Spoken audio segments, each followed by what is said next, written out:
Hello everyone, I'm Brian, and today I'm going to do two videos, and the first one's going to be Ramakrishna on Kundalini, Shakti, Lakhani and Hindu Academy. And I know a lot of people talk about Ramakrishna. I know someone requested it. I know who you are, and you said it's your favorite, I believe, guru or person. It's been a long time since the comment, but I do remember you saying you want me to react to it. I didn't really want to do stories because there's not really much for me to say. It's just me just sitting there literally staring at the screen. But I am curious about this person. There's been a lot of praise about this person, and I was like, well, let's go ahead and watch what he has to say about Kundalini. Interesting mystical aspect, colorful aspect. Okay, hold on. That is very low. I'm going to try to turn it up as much as I can. Let's see. It's going to be maxed out here. Colorful aspect of Ramakrishna. Okay, hold on. I'm sorry.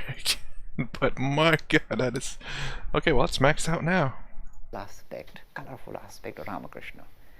You see, this man, now he's master, would explain to us or tell his disciples in later life what happens when you're successful with the Kundalini. This is what he said. He said, when you are successful in mastering this, or invoking the Kundalini power, when you sit still and sit upright, you begin to feel a kind of tingling sensation at the bottom of your base of your spine, and this tingling begins to start to rise in your spinal cord. You can feel it actually rise. It can move sometimes very slowly, like an ant climbing up. Sometimes it can wiggle and move very fast. There are different ways it will come up. And the moment it moves above your belly button level, look, I'm telling you, this happens. This is not make-believe. It really happens. The moment it goes above the belly level and it comes near the heart level, you lose body consciousness and you see the most brilliant light in front of you. This is real. And then it mustn't stop. If it's just at the heart center, what you get is the most brilliant vision of light. You see light and nothing but light. You lose body consciousness. You see tremendous light in front of you. In the beginning, you feel the light is something that you are experiencing. The moment this experience becomes more condensed, much more kind of intense, you suddenly discover that you are not separate from the light. You are the light. You experience that. The body feeling is gone. This is the process of Kundalini. It moves on. When it hits this particular center near the neck, once it hits that, it can never fall below that level. You are safe now. Nothing can distract you. Nothing but the thought of God will attract you. If anybody talks about anything but God, you will feel that somebody is hitting you with a hammer. You can't stand it. Only God attracts you. Once that Kundalini Shakti arrives to your throat center. Now all these marvelous ideas, this kind of, this Kundalini Shakti, Tantra were considered to be second-rate, kind of left-handed pathway of spirituality, were discarded. In the life of Ramakrishna, to see their potency and also to see their limitation, not to allow them to become a distraction. Because the moment this happens, you develop tremendous mental powers. You can read somebody's mind, you can make things appear, you can do fantastic things. But this Ramakrishna warns us. In his life, he'd never use any of the siddhis. Never. Okay, let's go back real quick.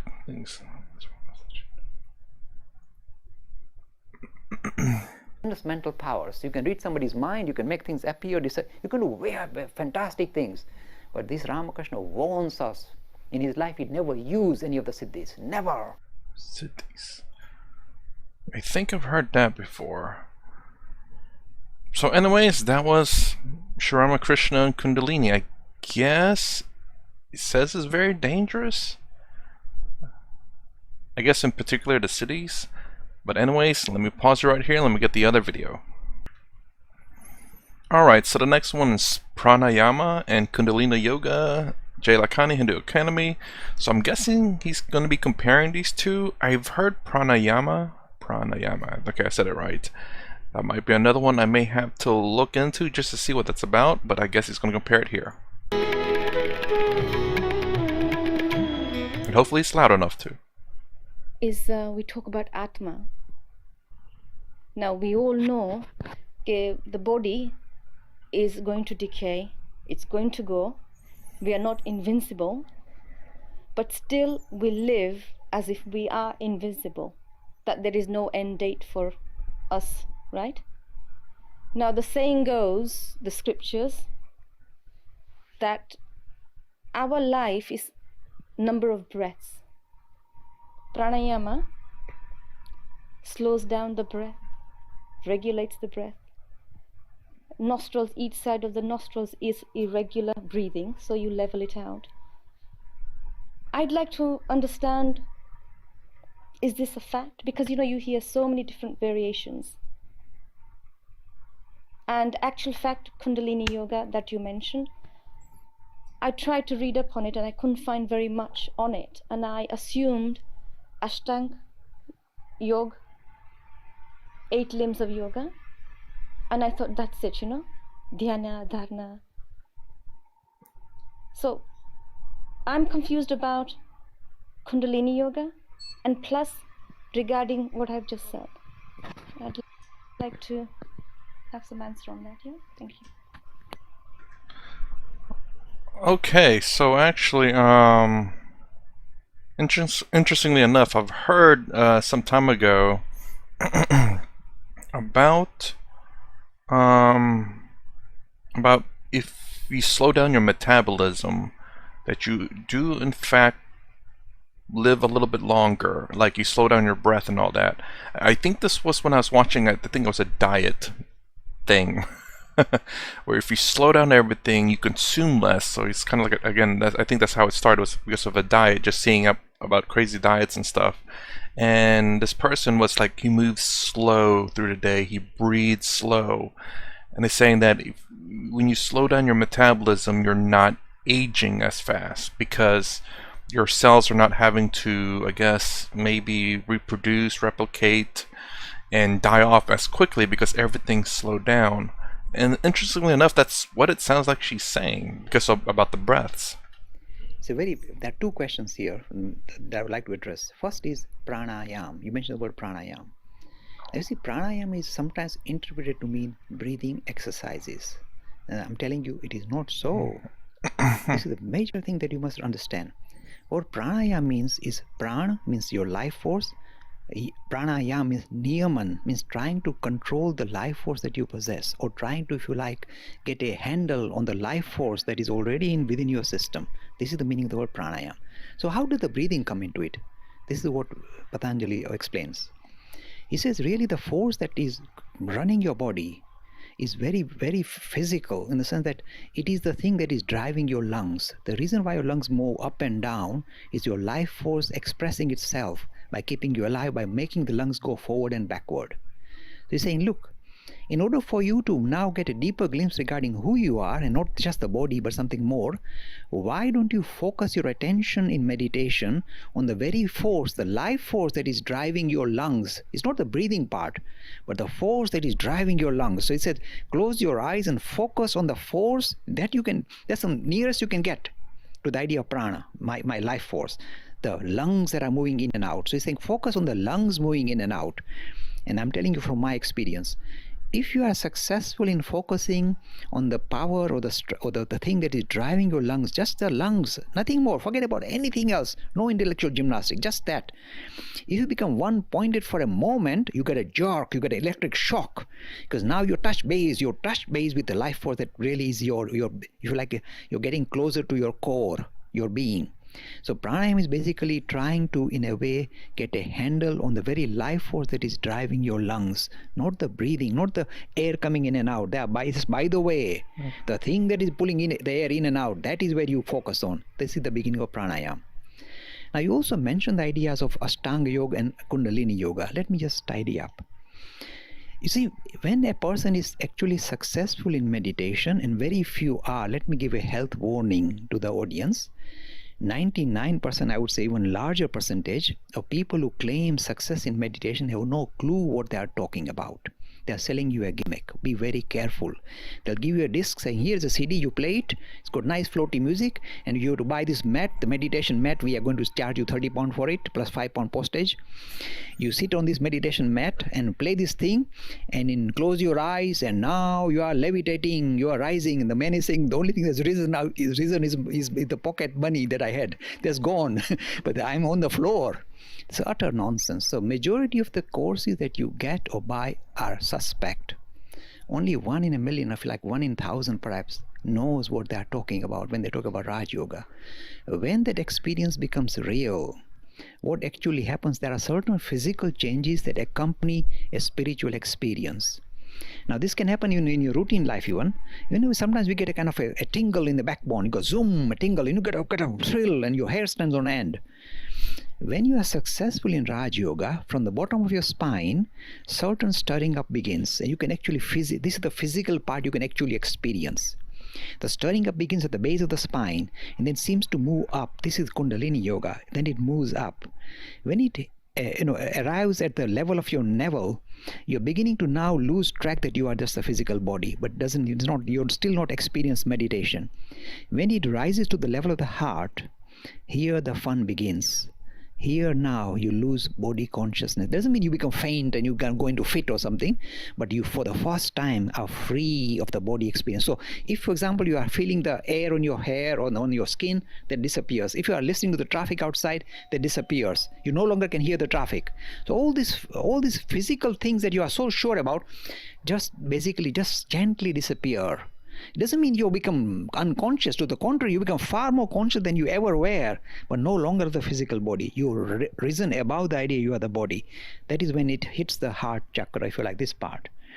And this is just the beginning of the journey. Here you know for the first time you are not the body. You are not the body. If at this stage somebody comes and cuts your body into pieces, you won't feel it. So sometimes I'm very naughty. I tell our students, I say, if somebody is claiming they're successful in Raj Yoga, tell him, please go into meditation. And if you like the person, take a little feather and tickle him. If you go, I say, you're not meditating, are you?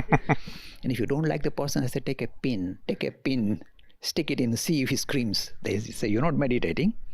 The masters like Ramana Maharshi or Swami Vivekananda, you could cut them into pieces. When they went to the drop of a hat, went to deepest meditation, you can destroy, you can destroy the body, and they won't even feel, they won't budge even. They are risen above the idea they are the body. And this is the beginning of Kundalini Yoga. This is the beginning. And do you know what happens? You heard about the Gayatri, this marvelous light that we cannot pray to as the Supreme Personality, if you like, the power behind this creation. The Gayatri, this power, this marvelous, colorful vision becomes a reality. You come face to face with the most brilliant light, more brilliant than the light of all the suns put together. You come across it, and the first thing you say is, I am free, I am free, I am no longer what I thought, that little tiddly fellow. I am not that, I am that.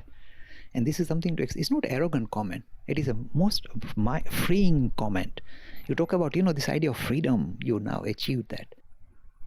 I remember watching this one show, Scrubs. One of my favorite medical show, you can say medical comedy show, and in one of the shows they talk about this lady who doesn't want to use drugs to put her to sleep, so that because she's going into surgery, and she wanted to do meditation, so she had someone in there doing it with her, but it failed, and I was like, and I just got to think, it's like, that's got to be something very, very hard to do to kind of separate yourself from your body, to not feel anything. I mean, when Sadhguru talked about his meditation, he could feel people, poking him and prodding him. Because remember, he explained that he went to, I believe, a scientific institute, and they asked him to meditate, and I think they had something attached to his brain, and according to their meter, that is dead. And Sadhguru made a joke saying, "Oh, just call me brain dead, not dead. I'd rather have that." But yeah, but he was still aware of what was going on in his body. But at that same time, though, it's the fact that when they were poking and prodding him, he didn't react to it, but he was just aware of it. So that'd be kind of interesting. A way to how do I say? I guess I want to say numb your body, but a way to kind of I guess, ignore pain in some degree. It would be a great medical thing, you know, without having to freaking drug you up all the time. But again, that is just something, I guess, very, very difficult. Like Lakhani here was saying about, was it 1 out of 1,000,000 maybe are able to do Raja Yoga? And I wouldn't doubt that. To have, essentially, in my opinion, or my thinking of Raja Yoga, is that you have to have karma, bhakti, and jnana all pat down to do Raja Yoga. But there's been people who made a comment saying Raja Yoga is the easiest. To me, it's not. But to them, if they do it easy, I think they're masters in something. Just because, again, I guess perhaps maybe it's me, my brain just it talks a lot. And I've ignored a lot of it. For the most part, it talks whenever there's something going on. But whenever it's quiet, it does quiet down. But I mean, it's not a distraction or anything. I'm just aware of it, and it doesn't really affect me too much. Anyways, that's my reaction to pranayama and Kundalini yoga. Actually, I do remember a little bit of pranayama. Do have to react to a little bit more of it to learn more about it. I do believe they do comparisons between pranayama and Kundalini for some weird reason, at least 2 of the videos that I've reacted to. So anyways, if you like my content, please consider subscribing, thumbs up, thumbs down below. Thanks for watching. I'll see you in the next vid.